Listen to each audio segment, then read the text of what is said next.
Hello hello. नमस्कार सभी के लिए, राधे राधे। आज हम 5 जनवरी का करंट अफेयर पढ़ेंगे। ठीक है, चलिए तो आगे बढ़ते हैं। क्या है आज का मोटिवेशन?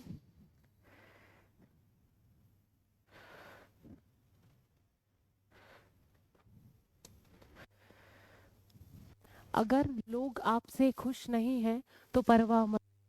तुम जहाँ किसी का मनोरंजन करने, यहाँ किसी का मनोरंजन करने नहीं बल्कि अपनी जिंदगी बनाने आए हो। सही बात है। आपसे अगर कोई खुश नहीं है, कोई बात नहीं। और स्वाभाविक सी बात है, तुम कितना भी खुश कर लो किसी को, कितना भी सब कर लो, जो भी करना है तुमको कर लो, वो कभी वैसे भी खुश नहीं हो सकता। करते करते भी खुश नहीं हो सकता, बाद में ये कहे अरे तुमने ऐसा नहीं किया वैसा नहीं किया। तो स्वाभाविक सी बात है, अपने कर्म में लग जाओ, काम खत्म करो। और अभी मैं ये कह रही हूँ, मेरा तो अनुभव रहा है, ये चीज़ मैंने ये देख लिया है। मैं अभी यहाँ खड़ी हूँ और मैंने ये पिछला अनुभव मेरा ये कहता है कि लोगों पर ध्यान मत दो। कसम से, अगर कोई कुछ बोल रहा है मुंह पे आके भी कह जाए ना, गधे तुम, बिल्कुल मूर्ख, बिल्कुल दो ढंगा टाइप के आइटम हो। हाँ ठीक है, सुनो और यहाँ से निकालो। ठीक है, क्योंकि वो बंदा चाहता ही है, वो चाहता ही है तुमको सुनाना। सुना दिया, पर उसका जो काम है, उसको उसका मकसद क्या है कि आप डिमोटिवेट हो जाए।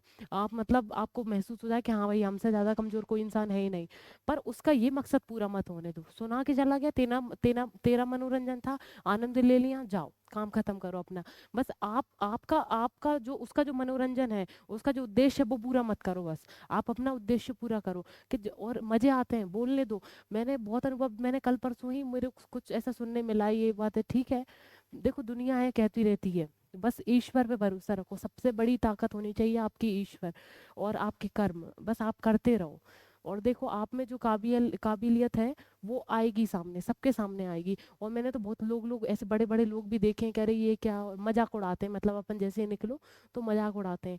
ठीक है, उड़ा लो भाई, समय है, सबका समय है। ठीक है, एक दिन हमारा मजाक उड़ रहा है, कहीं आपका ही ना उड़ने लगे। ठीक है, तो वही बात है कि कूल रहो, बिल्कुल अपनी पढ़ाई पे ध्यान दो। और देखिए, अगर आपके पास पद भी आ गया तो वो भी स्थायी नहीं है, कभी घमंड मत करना, ये चीज़ बिल्कुल सही है। जिसके पास पद है, पैसा है, घमंड मत करो। 2 सेकंड का भरोसा नहीं है, 2 सेकंड का, कि कब क्या हो जाए। ठीक है, तो जितना हो सके प्रेम से रहो। ठीक है, ईश्वर का ध्यान करते रहो, अपने कर्म में लगे रहो। ठीक है, और बस आनंद से जिंदगी जियो। ठीक है, बस कोशिश ये करो कि 2024 में हमको पार लगना है, बस सीधी बात। भाड़ में जाए दुनिया। ठीक है, ये मैं अपने अनुभव से कह रही हूँ और दिल से बातें नहीं, ये मेरी के सही में, भाड़ में जाए दुनिया। बस आपको आपसे मतलब होना चाहिए, आप सही हो, बस काम खत्म। सामने वाला क्या कह रहा है, कोई हो सामने वाला, यानी कोई भी, यानी कोई भी इंसान हो, मत सुनो कभी। ठीक है, चलिए तो अब क्या, पहला क्वेश्चन पढ़ते हैं ना। चलिए, पहला क्वेश्चन क्या बोल रहा है भाई? पहला क्वेश्चन है, विश्व ब्रेल दिवस प्रतिवर्ष कब मनाया जाता है? क्या पूछा जा रहा है आपसे? विश्व ब्रेल दिवस जो है प्रतिवर्ष कब मनाया जाता है? इसके ऑप्शन आपके सामने है। पहला है 2 जनवरी, 4 जनवरी, 5 जनवरी, 7 जनवरी। बताइए इसका आंसर। आंसर क्या, इसका जो आंसर है वो है 4 जनवरी। क्या है इसका आंसर? 4 जनवरी। देखिए, ब्रेल लिपि आप सभी ने नाम सुना होगा। ठीक है, ब्रेल लिपि आपने सभी ने नाम सुना होगा। जो फ्रांस के, कौन, फ्रांस के किस देश के, फ्रांस के लेखक थे, जो नेत्रहीन थी, उनको दिखाई नहीं देता था। क्या नाम था उनका? Louis Bell. क्या नाम था? Louis Bell. ठीक है, तो लुइस बेल जो है, उन्होंने ब्रेल लिपि की स्थापना की थी, या फिर मतलब उसका गठित किया था, या फिर उसका आविष्कार किया था। किसका? ब्रेल लिपि का। ठीक है, ब्रेल लिपि किसके लिए होती है? ब्रेल लिपि जो होती है, जिनको दिखाई नहीं देता। ठीक है, वो भी अपने जो अक्षर है उनका ज्ञान कर सके। ठीक है, अक्षरों को ज्ञान सके, कर सके जो भी है। ठीक है, तो उनने एक वो लिपि बनाई।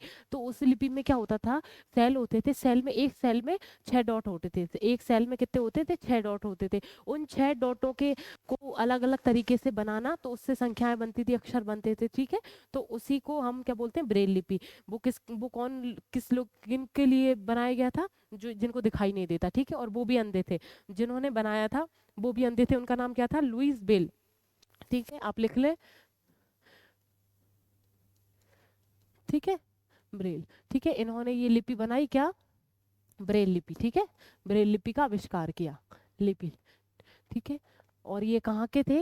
ये कहाँ के थे? फ्रांस के थे। ठीक है, फ्रांस के, फ्रांस के लेखक थे इन्होंने, और ये भी अंधे थे। ठीक है, इन्होंने अंधे लोगों के लिए एक लिपि बनाई, ब्रेल लिपि। ठीक है, और इसी के लिए हम क्या मनाते हैं? विश्व ब्रेल दिवस मनाते हैं। ठीक है, और हम मनाते हैं 4 जनवरी को, हम ये मनाते हैं। और ये फ्रांस आपको बता ही दिया, ठीक है। और इसका आविष्कार किया था वो 1821 में किया था। ये जो लिपि है उसका आविष्कार किया था वो 1821 में, ठीक है। कब किया था? 1821 में इसका आविष्कार किया था लुईस ब्रेल ने, ठीक है। 4 जनवरी को हम विश्व ब्रेल दिवस हम मनाते हैं। चलिए अगले क्वेश्चन की तरफ बढ़ते हैं। क्वेश्चन क्या है? हाल ही में बैंक ऑफ बड़ौदा अपनी न्यूजीलैंड सहायक कंपनी में कितने प्रतिशत हिस्सेदारी बचाएगा, ठीक है, हिस्सेदारी बचाएगा। तो इसके ऑप्शन क्या है? 40%, 50%, 75%, 100%। बताइए क्या है इसका आंसर। क्या पूछा जा रहा? बैंक ऑफ बड़ौदा है, बैंक ऑफ बड़ौदा जो है वो अपना न्यूजीलैंड सहायक कंपनी, न्यूजीलैंड में इसकी ही सहायक कंपनी, उसको हम क्या बोलते हैं? Bank of Baroda New Zealand, New Zealand में है बैंक ऑफ बड़ौदा की एक सहायक कंपनी, ठीक है। तो क्या है? 40% उसमें हिस्सेदारी बचाएगा, या 50%, या 75, या 100%? बताइए इसका आंसर क्या है। इसका जो आंसर है वो टोटल 100%। क्या है इसका? टोटल 100% जो है वो हिस्सेदारी बचाएगा। जो है ये कौन सा है? ये बैंक ऑफ बड़ौदा जो है वो न्यूजीलैंड में जो इसकी सहायक कंपनी है उसको क्या बोलेंगे? बैंक ऑफ बड़ौदा न्यूजीलैंड, ठीक है। उसको कितनी हिस्सेदारी बचाएगा? 100%, 100% ही हिस्सेदारी देगा। देखिए अब क्या, बैंक ऑफ बड़ौदा है इसका जो मुख्यालय है वो कहाँ है? हमारे बड़ौदा से आपको समझ में आ रहा होगा, गुजरात, ठीक है। ये गुजरात में, स्वाभाविक सी बात, गुजरात में कौन, कहाँ पर? बड़ौदा, ठीक है, बड़ौदा, ठीक है। इसका मुख्यालय बड़ौदा में है, ठीक है। चलिए, और ये जो सार्वजनिक जो बैंक होते हैं, ठीक है, जो सार्वजनिक जो बैंक होते हैं उन बैंकों में से ये तीसरे नंबर पे है, ठीक है। अब ये दूसरे नंबर पे भी आ गया, शायद ये दूसरे नंबर पे आ गया, ठीक है। पहले तो स्टेट बैंक, भारतीय स्टेट बैंक, ठीक है। जो सार्वजनिक बैंक होते हैं, सार्वजनिक बैंक यानी सभी के लिए जो ओपन होते हैं, कोई भी उसमें बैंक से संबंधित कोई भी कार्य कर, सार्वजनिक बैंक, ठीक है। तो सबसे पहले नंबर पर इसका नाम, कौन का नाम आता है? भारतीय स्टेट बैंक। किसका? भारतीय स्टेट बैंक, SBI, ठीक है। तो और फिर दूसरे नंबर पे क्या? भारतीय पंजाब नेशनल बैंक, ठीक है, पंजाब पंजाब नेशनल बैंक। और तीसरे नंबर पे क्या? Bank of Baroda. क्या? Bank of Baroda. पर अब इस दूसरे नंबर का स्थान ले लिया है, किसने ले लिया है? बैंक ऑफ बड़ौदा ने, अभी अभी, ठीक है। और ये ऊपर नीचे होते रहते हैं, जैसा भी इनका कार्य होता है तो उस हिसाब से इनकी रैंक नीचे होती रहती है। चलिए अगला क्वेश्चन क्या है? हाल ही में स्वास्थ्य मंत्रालय द्वारा जारी आंकड़ों के अनुसार बनाए गए कुल आयुष्मान कार्डों में से लगभग कितने प्रतिशत महिलाएं हैं? इसके ऑप्शन आपके सामने है। पहला 25%, 49%, और 52%, 40%। बताइए इसका आंसर क्या है। इसका जो आंसर है 49%। क्या है? 49%। देखिए तो क्या है इसमें, क्या पूछा? स्वास्थ्य मंत्रालय द्वारा जारी आंकड़ों के अनुसार जो कुल आयुष्मान, मैंने आपको कल परसों ही पढ़ाया था आयुष्मान, ठीक है, आयुष्मान जो कार्ड है बताया था कि वो कितने प्रतिशत महिलाएं हैं। इसमें जो आयुष्मान कार्ड जो वितरित किए गए हैं उसमें कितने प्रतिशत जो महिलाएं हैं उनको मिलेगा। तो ये क्या हमने क्या आंकड़ा देख लिया? 49 जो परसेंट महिलाएं हैं वो कौन है? वो आयुष्मान कार्ड में सम्मिलित है, ठीक है। 49% जो महिलाएं को आयुष्मान कार्ड वितरित किया गया। देखिए आयुष्मान कार्ड के बारे में बताया था, पहले आप ये देख लीजिए कि स्वास्थ्य मंत्रालय के द्वारा ये बताया गया। तो स्वास्थ्य मंत्रालय जो है, केंद्रीय जो स्वास्थ्य मंत्रालय, उसके मंत्री का नाम क्या है भाई? मनसुख मंडाविया। आप सभी को पता है, हमने पहले भी पढ़ लिया। क्या है मुख्य इसका जो मंत्रालय के मंत्री हैं, स्वास्थ्य मंत्री, केंद्रीय स्वास्थ्य मंत्री हैं, उनका नाम क्या है? मनसुख मंडाविया। क्या है? मनसुख मंडाविया, ठीक है, मनसुख मंडाविया। अब किसकी बात करें? देखो आयुष्मान कार्ड, आयुष्मान कार्ड देखिए, आयुष्मान कार्ड मैंने भी आपको पहले बता दिया। आयुष्मान जो कार्ड है वो, उसमें एक पात्रता होती है, आपको देखना पड़ेगा आप उस पात्र में आ रहे हैं, पात्रता में आ रहे हैं कि नहीं आ रहे हैं। आपको बताया था मैंने कि जो आयुष्मान कार्ड जो है वो चिकित्सा से संबंधित है। आप कितने भी 5 लाख तक के, हाँ 5 लाख तक की इलाज आप फ्री करा सकते हैं अगर आप पात्र हैं उसके लिए। मतलब कोई कंडीशन होगी कि आप इतनी आपकी जमीन हो, या फिर आप इस स्थिति में हो, ऐसा ऐसा, तो ठीक है। तो उस पात्रता में अगर आ रहे हैं और आपके पास आयुष्मान कार्ड है तो आप 5 लाख तक का इलाज फ्री करा सकते हैं, ठीक है। तो ये बहुत अच्छी स्कीम है। तो उसमें कितने परसेंट महिलाओं को वितरित किया गया है आयुष्मान कार्ड? 49। कितना? 49% महिलाएं हैं। चलिए, और स्वास्थ्य मंत्रालय के मंत्री का नाम क्या है? मनसुख मंडाविया। अगला क्वेश्चन क्या है? अगला क्वेश्चन है, हाल ही में किस राज्य सरकार द्वारा प्रजा पालन कार्यक्रम शुरू किया गया? इसके ऑप्शंस आपके सामने है। पहला तेलंगाना, तमिलनाडु, केरल, झारखंड। बताइए इसका आंसर क्या है? सभी को पता होगा वैसे तो ये। चलिए, तो क्या पूछा जा रहा है पहले क्वेश्चन देखिए, सरकार द्वारा किस राज्य सरकार द्वारा आपसे पूछा जा रहा है, आप बताएंगे वो। पर क्या पूछा जा रहा है? प्रजा पालन कार्यक्रम। क्या है? प्रजा पालन कार्यक्रम जो है वो किस राज्य द्वारा शुरू किया गया? उसका जो आंसर है क्या है? इसका आंसर तेलंगाना। ठीक। तो आपने देखा होगा कि तेलंगाना में, आप सभी ने सुना होगा कि अब जो नवनिर्वाचित जो सरकार है वो कांग्रेस की सरकार है। ठीक है, किसकी सरकार है? कांग्रेस की सरकार है। अब देखिए उन्होंने, जब आपने, अगर आप न्यूज़ देखते हो तो उन्होंने बहुत सारी स्कीम चलाई थी और बहुत सारा बोला था कि हम 6 गारंटी जो जब पहले, जब हम वो चुनाव का प्रचार कर रहे थे, जब उनकी सरकार नहीं बनी थी, जब प्रचार ही चल रहा, तो उन्होंने बोला था कि हम 6 गारंटी पूरी करेंगे। वो 6 गारंटी करके, तो उनकी बहुत सारी योजना, उसमें 6 गारंटी हैं। तो मतलब क्या, एक तो वो अभी आपने वो न्यूज़ सुन ली होगी, तेलंगाना में सारी महिलाओं के लिए बस का टिकट नहीं लेना पड़ेगा, फ्री यातायात करेंगी। आवास के लिए एक एक तो ये हो गई, दूसरी हो गई कि आवास के लिए पैसा मिलेगा, आप घर बना सकते हैं, कुछ ऐसा। मतलब ऐसे करके 6 गारंटी थी। ठीक है, ऐसे करके 6 गारंटी थी। कहीं ना कहीं उसी के तहत, मान लीजिए उस गारंटी के तहत ही, वो 6 गारंटियों के तहत जो तेलंगाना की नवनिर्वाचित सरकार है, कांग्रेस की जो सरकार है, राहुल गांधी जी, आप यूट्यूब पे देखेंगे तो वो 6 की 6 गारंटी बताते हैं कौन कौन सी है। ठीक है, तो पप्पू जी आप सभी ठीक है, चलिए, तो कोई दिक्कत वाली बात नहीं। तो उन्होंने वो गारंटियां बताई हैं, तो उसी के तहत मान लीजिए, तो हमने ये कौन सी प्रजा पालन कार्यक्रम, क्या है? प्रजा पालन कार्यक्रम क्या है? तेलंगाना में तो इसका क्या उद्देश्य है भाई? इसका उद्देश्य ये है कि जन जन तक हम उनके जाकर उनसे संपर्क कर सकें, जन जन तक उनसे संपर्क कर सकें कि आपको क्या दिक्कत है, पूछ सके। ठीक है, किस चीज में दिक्कत आ रही है, क्या क्या करना चाहिए, क्या नहीं करना, मतलब एक सुझाव भी लेना उनका, और उनके तह तक जाकर उनकी परियोजनाएं लागू करना, योजनाएं चालू करना, जिससे उनको आर्थिक लाभ भी हो सके, बहुत सारे लाभ हो सके। ठीक है, तो हर प्रकार का लाभ हो सके, तो उस प्रकार प्रजा क्या है, आप क्वेश्चन से भी समझ सकते हैं, प्रजा पालन कार्यक्रम। ठीक है, तो किस राज्य ने शुरू किया है? तेलंगाना राज्य ने। ठीक है, किसने? तेलंगाना राज्य ने। चलिए,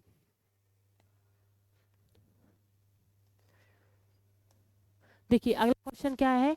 हाल ही में बार्ड बिजार्ड फूड्स ने परिचालन का विस्तार करने के लिए किस राज्य सरकार के साथ समझौता किया है? इसके ऑप्शंस आपके सामने हैं, मध्य प्रदेश, उत्तर प्रदेश, महाराष्ट्र, गुजरात। बताइए क्या पूछा जा रहा है? बार्ड बिजार्ड फूड्स, ठीक है, ने परिचालन के लिए, विस्तार करने के लिए किस राज्य सरकार के साथ समझौता किया है? मतलब जो फ्रूट्स, जो फूड्स हैं, कौन से फूड्स?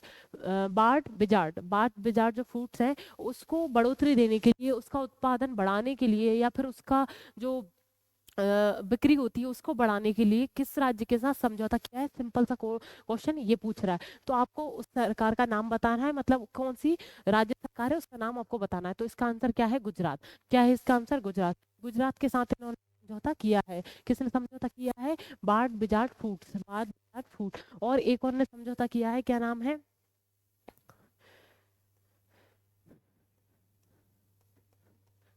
बेवरेज, एक मिनट, ये नहीं है। ठीक है, बेवरेजेस लिमिटेड।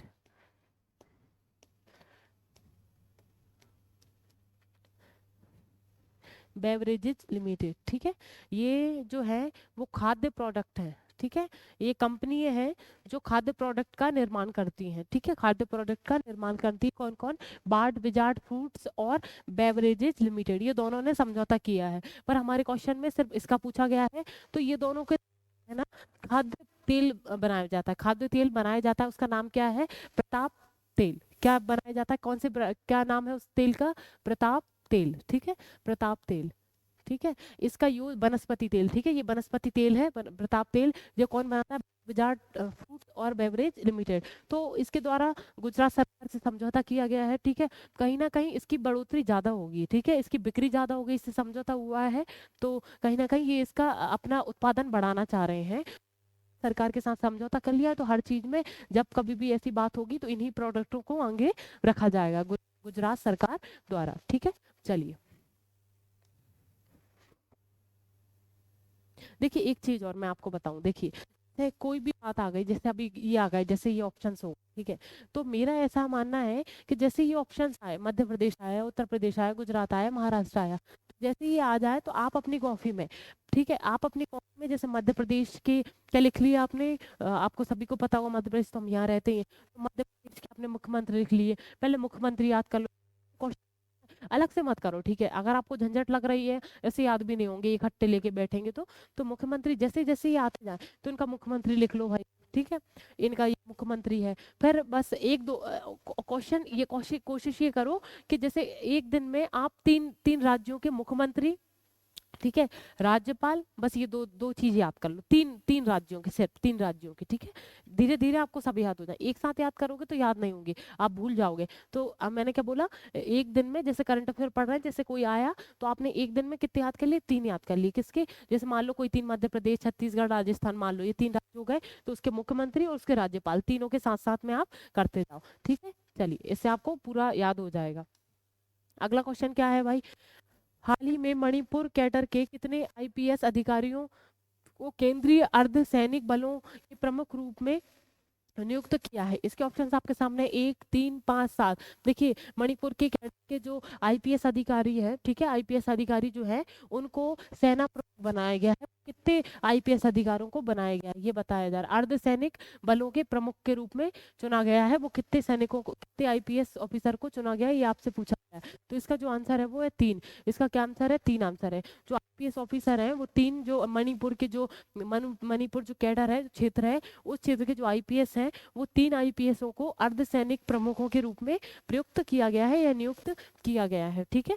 3 आईपीएस, ठीक है। तो ये विशेष याद रखें आप, ठीक है। अर्धसैनिक की बात चल रही है, अर्धसैनिक बलों के प्रमुख प्रमुख के रूप में उनको तैनात किया गया है या उनको पद दिया गया है। चलिए, अगला क्वेश्चन क्या है, हाल ही में कितने वर्षों के अवधि के लिए भारत और रूस द्वारा परामर्श पर एक प्रोटोकॉल पर हस्ताक्षर किए गए हैं? इसके ऑप्शंस आपके सामने हैं, 1 साल, 2 साल, 3 साल, 4 साल। बताइए इसका आंसर क्या है। देखिए, क्या पूछा जा रहा है, हाल ही में कितने वर्षों की अवधि के लिए भारत और रूस द्वारा, ठीक है, भारत और रूस द्वारा परामर्श पर एक प्रोटोकॉल पर हस्ताक्षर किए हैं, कितने साल तक के लिए ये चलेगा, ठीक है, ये बताइए आप। चलिए, तो इसका आंसर आपने, मैंने ऑप्शन बताई दी, इसका जो आंसर है वो है 4 साल। क्या है, 4 साल। देखिए, भारत और रूस आप देख रहे होंगे, उनके व्यापार चलता रहता है भारत और रूस का, ठीक है, ठीक है। ये व्यापार आयात निर्यात चलता ही रहता है। तो ये क्या है, ये कितने साल तक चलेगा, ठीक है, ये हस्ताक्षर किए, ये संधि है वो कितने साल के लिए है। देखिए, इसका उद्देश्य समझ लीजिए, पहले भारत और रूस का जो समझौता हुआ है, इसका एक सिंपल सा उद्देश्य है कि दोनों देशों में कहीं ना कहीं आर्थिक विकास हो सके, परामर्श में एक सुविधा हो सके, सैन्य अभ्यास जो होंगे वो भी हो सके, और परस्पर जो आदान प्रदान होता है वो भी हो सके। तो ये जो समझौता है वो 4 साल के तक चलेगा, ठीक है। ये जो हस्ताक्षर संधि हुई है ये 4 साल तक चलेगी। आर्थिक विकास भी होगा, सामाजिक विकास भी हो, सभी प्रकार के विकास होंगे से, ठीक है। तो रूस और ये किसके बीच हुआ है, रूस और भारत के बीच हुआ है, ठीक है। और ये 4 साल तक के लिए चलेगा। चलिए, अगले क्वेश्चन की तरफ बढ़ते हैं।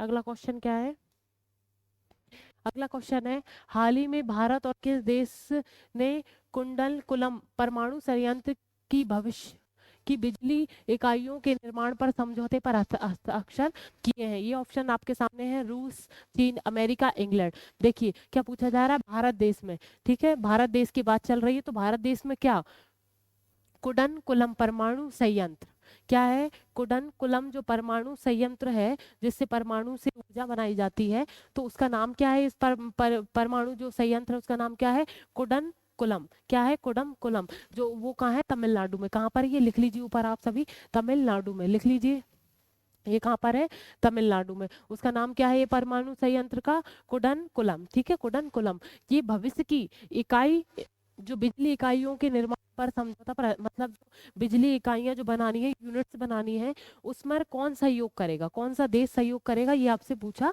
जा रहा है, ठीक है। मैंने क्वेश्चन समझा दिया है, तो ये सिंपल सा आपसे क्वेश्चन आपसे पूछा जा रहा है। देखिए, इसका क्या आंसर है, रूस। क्या आंसर है इसका, रूस। जो बिजली इकाई यूनिट्स बनानी है उसमें हमें कौन सा देश सहयोग करेगा, रूस देश सहयोग करेगा, ठीक है। रूस का सहयोग हमको मिलेगा, और हम जो कुलम जो परमाणु संयंत्र है तमिलनाडु में, वहां पर हम जो बिजली उत्पादित करेंगे, इकाइयां बनाएंगे, तो उसमें जो हेल्प करेगा, आर्थिक हेल्प भी करेगा, वो करेगा रूस, ठीक है। भारत की ये समझौता हुआ है, ठीक है, ये भारत और रूस का समझौता हुआ है। चलिए,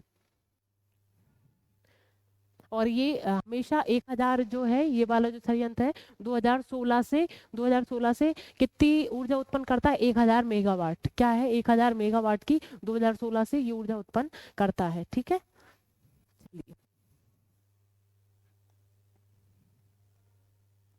अगला क्वेश्चन क्या है, हाल ही में किस मंत्रालय द्वारा मुस्लिम लीग जम्मू कश्मीर को गैर कानून संघ घोषित किया है? इस आपके सामने है, पहला है वित्त मंत्रालय, दूसरा है शिक्षा मंत्रालय, तीसरा गृह मंत्रालय, फिर कपड़ा मंत्रालय। बताइए हाल ही में किस मंत्रालय द्वारा मुस्लिम लीग जम्मू कश्मीर को गैर कानूनी संघ घोषित किया है? गैर कानूनी है मतलब ये कानून से संबंधित नहीं है, मतलब ये कहीं ना कहीं आपराधिक काम भी करने लगा है, ठीक है, मतलब ये भड़काने, देश विद्रोही जो गतिविधि है वो करने लगा है, ठीक है, और भड़काने वाला अलगाववादी वाले कार्य कर रहा है, इसलिए इसको गैर कानूनी घोषित कर दिया। किस मंत्रालय द्वारा कर दिया ये पूछा गया है। देखिए इसका जो आंसर है वो है गृह मंत्रालय। क्या है? गृह मंत्रालय, ठीक है, गृह मंत्रालय द्वारा इसको ये हटा दिया है, ठीक है, इसको बोल दिया है कि ये गैर कानूनी है। कौन सा? देखिए मुस्लिम लीग जम्मू कश्मीर में, मुस्लिम लीग जो है वो जम्मू कश्मीर उसको गैर कानूनी घोषित कर दिया है क्योंकि ये विरोधी गतिविधियां कर रहा है, अलगाववादी समर्थन को सपोर्ट कर रहा है, ठीक है, तो ये सब चीजों के कारण इसको गैर कानूनी घोषित कर दिया है, वो भी किस द्वारा? गृह मंत्रालय द्वारा, ठीक है, किसके द्वारा? गृह मंत्रालय के द्वारा। गृह मंत्रालय के मंत्री कौन है? मंत्रालय के मंत्री कौन है? अमित शाह, सभी को पता है, मोटा भाई, जो क्या उनका नाम क्या है? अमित शाह। चलिए देखिए लास्ट क्वेश्चन क्या है, हाल ही में किस राज्य में KSRTC ने नम्मा कार्गो लॉजिस्टिक का अनावरण किया? ठीक है, अनावरण नहीं, उद्घाटन किया, ठीक है, तो इसका इसका जो आंसर है, इसके जो ऑप्शन है वो क्या है? कर्नाटक, तेलंगाना, उड़ीसा, महाराष्ट्र। बताइए इसका आंसर क्या होगा? क्या पूछा जा रहा है? देखिए किस राज्य में, ये जो मैं अभी बताऊं, हमने नम्मा कार्गो लॉजिस्टिक का अनावरण किया, क्योंकि मैंने अगर इसका फुल फॉर्म बता दिया तो इसका आंसर अभी पता चल जाएगा, तो मैं अभी बताऊंगी, ठीक है, तो क्या है इसका? देखो नम्मा कार्गो लॉजिस्टिक, नम्मा कार्गो लॉजिस्टिक, इससे इस भाषा से आपको समझ में तो आ रहा हो कि हम ये कहाँ पर, कौन सा आंसर इसका हो सकता है। ये एक स्कीम का नाम है, ठीक है, क्या है? नम्मा कार्गो लॉजिस्टिक का अनावरण किया। देखिए तो इसका जो आंसर है वो है कर्नाटक। क्या है इसका आंसर? कर्नाटक। देखिए राज्य रोड परिवहन लिमिटेड, क्या है इसका फुल फॉर्म? लिख लीजिए, कर्नाटक, कर्नाटक राज्य रोड परिवहन लिमिटेड, ठीक है, के द्वारा कौन सी परियोजना चली गई या योजना चलाई गई? नम्मा कार्गो लॉजिस्टिक। क्या नाम है? नम्मा कार्गो लॉजिस्टिक, याद रखने की आवश्यकता नहीं है, क्या है? नम्मा कार्गो, ठीक है, ये सड़क परिवहन से संबंधित की योजना है, उसको सुविधाजनक बनाना है, ठीक है, सुविधाजनक, ये जो सड़क परिवहन है उसको सुविधाजनक बनाना है, बसों के द्वारा कोई एक लॉन्च की गई है, ठीक है, तो उसके तहत ये योजना शुरू की गई। कौन से राज्य के द्वारा? कर्नाटक के राज्य के द्वारा, कर्नाटक राज्य के द्वारा, ठीक है। चलिए लास्ट क्वेश्चन था ये, कल का क्विज देख लेते हैं। देखिए मैंने पूछा था 115 मिलियन वर्ष पुराने सार्क जीवाश्म मिले, वो कहाँ पर मिले हैं, ठीक है, तो ये पूछा जा रहा था आपसे, तो इसका आंसर क्या है? राजस्थान के जैसलमेर जिले में, ठीक है, राजस्थान के जैसलमेर जिले में, जैसलमेर जो है वहां पर 115 मिलियन जो है वर्ष पुराने शार्क जीवाश्म मिले हुए हैं, ठीक है, कहाँ पर? जैसलमेर, जैसलमेर का है राजस्थान में। चलिए अगला क्वेश्चन देखते हैं। अगला क्वेश्चन जो आज का है वो क्या है? चर्चित फिल्म सैम बहादुर, क्या है? चर्चित फिल्म सैम बहादुर के निर्देशन किसने किया है? उसका निर्देशन किसने किया? चर्चित फिल्म क्या है? सैम बहादुर, उसका निर्देशन है वो किसने किया, ये आपको बताना है, ठीक है। चलिए तो इसी के साथ फिर मैं कल मिलती हूँ। राधे राधे।